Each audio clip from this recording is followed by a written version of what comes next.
Chicago Bears. He is Tom Thayer, and he joins us here on Kap and J Hood. Tom, good morning. How are you? J Hood, Cap, good to talk to you guys as always. Good to talk to you, Tom. We're here. Always love talking to him. So here we are, Tom.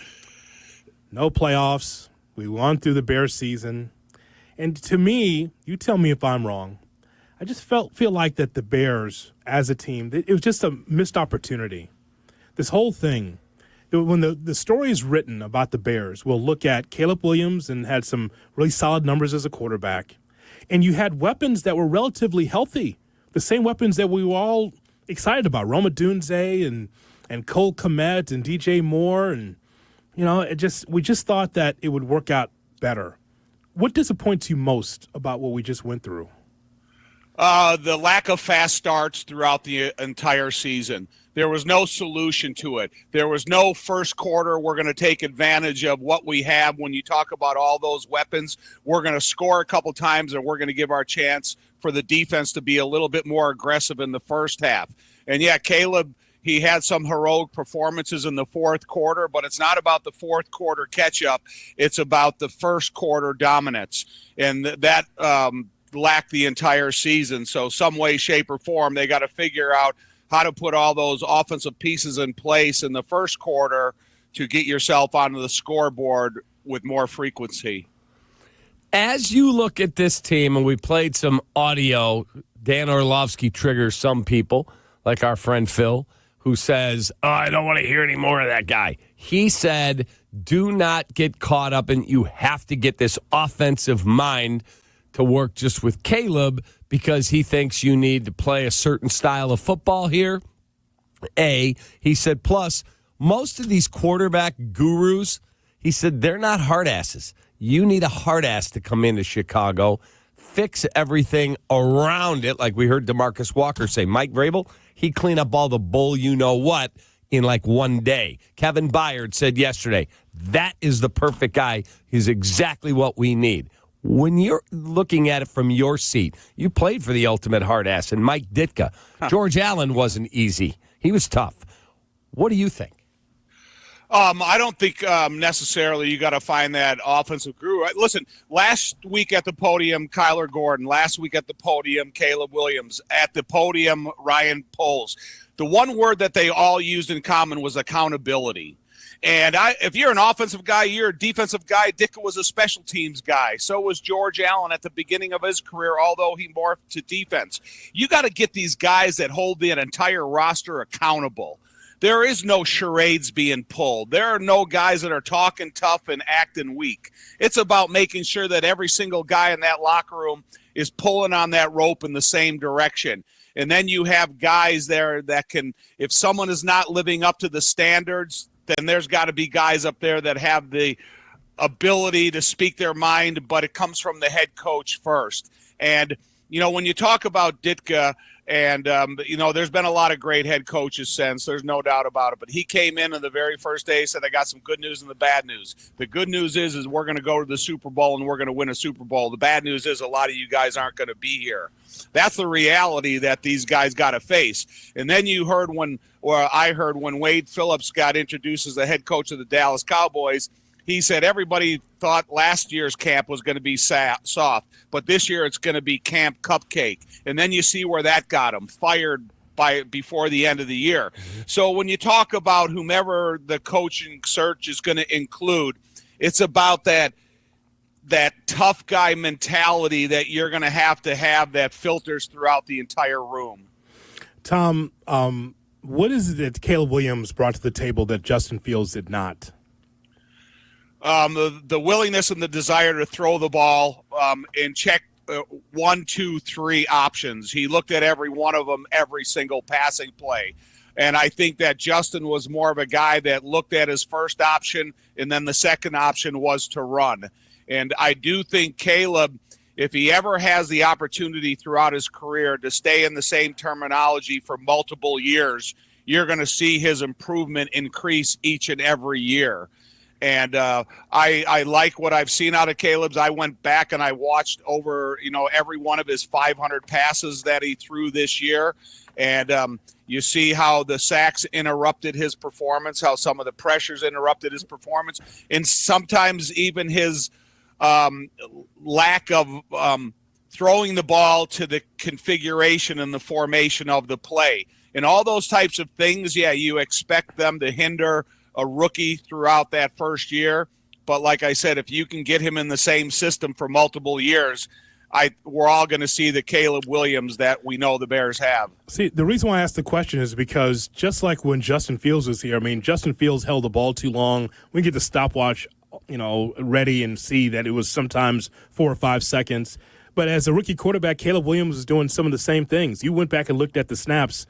In your gut, what percentage of the time did you think that Caleb held the ball too long versus the offensive line not being able to hold up their water? It's a hard question to answer, Jay Hood, because when you call the protection in the huddle and then you break the huddle, you go to the line of scrimmage, you say, okay, I have this protection called. I need a little bit extra time. I have this play action call. I don't need as much time, and the offensive line is going to be a little bit more aggressive. I have escapability on this protection to my right or to my left. So there's a lot of things you have to take into account. But when you look at what did Caleb take too long, it's not a significant number. If you say 15% of the time he held the ball a little bit too long, that's just some of the growing pains that a rookie quarterback goes through. And he's the type of guy that when he was drafted, everybody knew his MO was to camp out behind the line of scrimmage rather than ejecting the pocket and running downfield. And throughout time, I do believe that is that's the line of success when you have a quarterback that wants to stay behind the line of scrimmage. Whether it's guys that are unathletic like Brady and Peyton Manning, or guys that are athletic that in the same terms that have the ability to bide some time behind the line of scrimmage like Dak Prescott and stuff. In terms of how the Bears play the game, in terms of when they game plan and when they put their roster together, I believe because you play in Chicago, and I know everyone's going to go, well, what about Green Bay? Green Bay runs their organization at a higher level. That's just the numbers that just speak to that. They have a way they play. Yes, they can throw the football, whether it's Favre or Aaron or Jordan Love, but they also will run between the tackles. They have a better offensive line. They have more accountability. I want to play like they play, but I do not believe that this can be a team that drops back 50 times a game and throws the football. I don't care who your receivers are. You have got to have an identity like something like the 85 Bears. Am I wrong? No, you're 100% right, but it's got to be built through the draft, Cap. This, as much as their free agency has become a part of the NFL, if you have to go back and, you and I are, and Jay Hood, we're all old enough to remember Jim Finks. Yeah. And Jim Finks is an inside-out guy. He's going to draft linemen, both offense and defensive linemen, and that's the way he's going to build his football team. And I think when you look at the Bears and you look at their fastest path to success is building an offense and defensive line through the draft. And if you can bring in a number of guys in the draft all in 1 year, and you have these guys, can start and continue the development process, that's your quickest route to success. When you talk about running the ball and the ability to protect Caleb and use the weapons you have. And, to me, my first priority would be incorporating Cole Kmet in the offense more and with regularity, because if you have a tight end that plays the tight end game like the rest of the tight ends in our division, you're going to open up those opportunities for Rome and DJ and whomever else is here at the wide receiver position. So draft and tight end is my fastest path to success. Yeah, I'm glad you brought up tight end. And this is a criticism, Tom. Like, when you have a coaching staff coming in, a new offensive coordinator coming in, you had to look at the film of Cole Kmet and say, boy, this guy is a safety valve for any quarterback, including a rookie. The idea that we saw more Gerald Everett early than Cole Kmet made no sense to me. I just think that you're trying to reinvent the wheel when you don't have to. Cole's a guy with this next regime that has to be utilized. I mean, that guy can give you 70, 80 catches and be able to get you first downs if you allow him to get the football. Oh, 100%, Jay Hood. And, that's the thing about, the tight end position.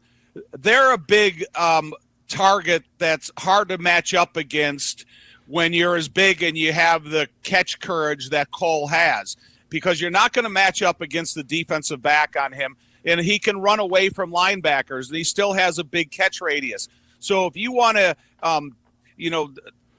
bring a new system aboard, the safest way to go about that new system development is put easy targets in the vision of the quarterback, and that would be Cole. And why, that's the reason you signed him to a contract, is because you felt he was an asset in this offense, but he was being underutilized. So, like going back to Kap, build this offense and defensive line through the draft, incorporate Cole more in the offense. And I think Rome and DJ both can give you that a significant downfield option for Caleb that you can take advantage of with more chunk plays. In terms of the defense, let's assume that Mike Vrabel yesterday said, hey, I'm really interested in this job. I know they did it on Zoom. I don't understand why, but that's a different discussion. But let's assume that he's not yet the Patriots coach, and he says, but guess what? I'm changing the way we play defense. I'm going, whatever the Bears do, we're going the exact opposite. Does that preclude then a guy like that from being a candidate because, well, we built the roster this way, we've got to, or can you indeed change the style and continue to add talent? I don't think Vrabel would come in here and change his style. I think he would prioritize the importance in the position. Look at Jeffrey Simmons with the Tennessee Titans. The guy is one of the baddest dudes on the inside of the defensive line, throughout all of the NFL. And if, if you can get that one priority position filled, and now you have a guy that needs the attention of multiple offensive linemen per pass protection or per interior runs, then all of a sudden you're making your entire offense better. Until they find that guy, and I'm not saying Javon Dexter can't be a real asset on this defensive line. I think he's got the ability to play outside as much as he has the ability to play inside. But if you look at guys along the life of that three-technique defensive tackle, that's where I think that Vrabel would probably prioritize that position specifically. That would change what you can do on the whole defense. That's my guy. That's who I would hire. If I could, that's who I'd go get. Well, you like what I listen. I like DeMarcus Walker, and I like what he says about him. I like Kevin Byard, and I like what he says about him. And the only thing that you can go by is very specific examples of guys that sat in the meeting room with him. And if you can go there and put your stamp of approval on a guy that's already been interviewed by the Bears, then maybe that gives him the upper hand. However, I would like to sit in front of more guys and listen to their sales pitch and tell me what they're going to offer. But what they tell me they're going to offer, they better offer it when they get here. What gives you more comfort as a player, Tom? Someone who's coached before, or someone who's been a coordinator at a high level but never was a leader of men, like a whole room? A track record of success is always a good thing to have, but I would like to have a guy like Ditka who stands in front of you and tells you exactly how it is. And he's not going to have these speeches where he's going to come into every team meeting and have something else he's going to, bring up, or he's going to sit there and tell you stories in front, try to build your emotional attachment. It's about saying, look, man, you either show up and play or you're gone. It's not, it's not, hey, you're doing okay and you're doing good enough. No, you gotta make sure the priority is what you're required to do according to your position, and you got to do it at a high level. And when conditions are less than 100% comfortable, you still got to go out there and perform. In terms of looking at the way the roster is, there are some people, I think Tommy Waddle said it very eloquently the other day. I'm quoting him, I don't think the roster is as good as people think, and that the right coaching comes in here and a couple tweaks, it fixes it.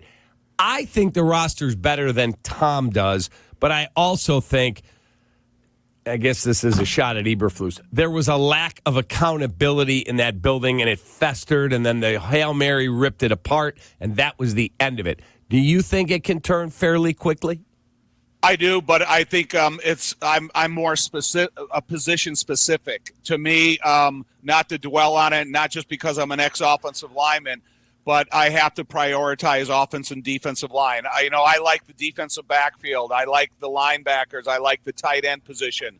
I'm okay, and running back is a position that you're going to improve year in, year out, because someone's going to come in and you go, wow, I never thought this guy was as good as he showed in college and stuff, because he's a part of a new system.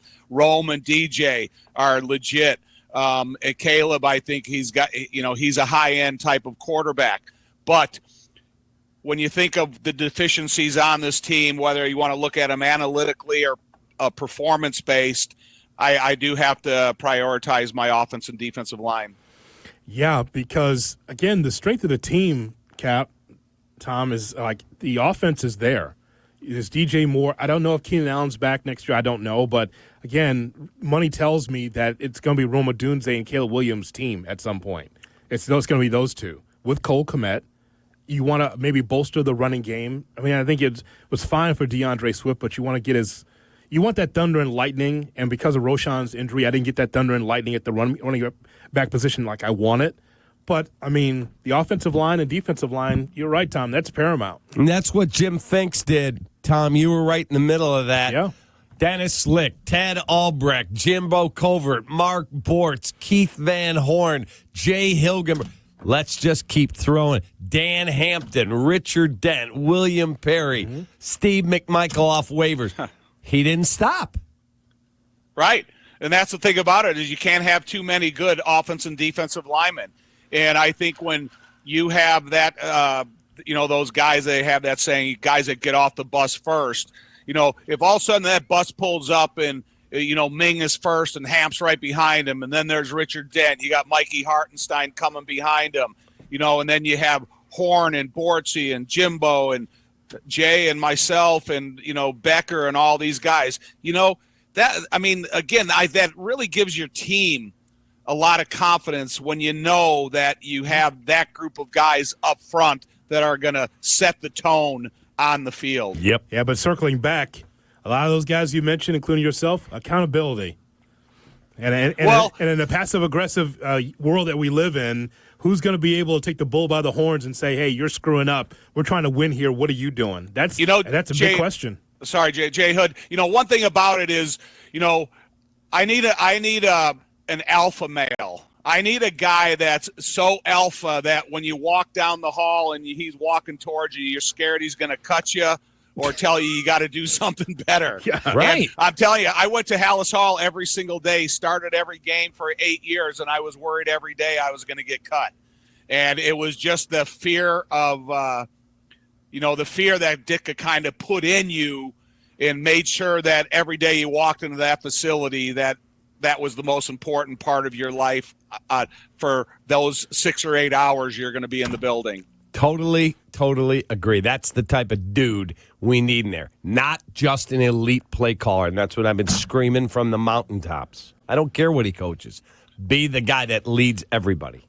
Yes, sir. Have a great day, man.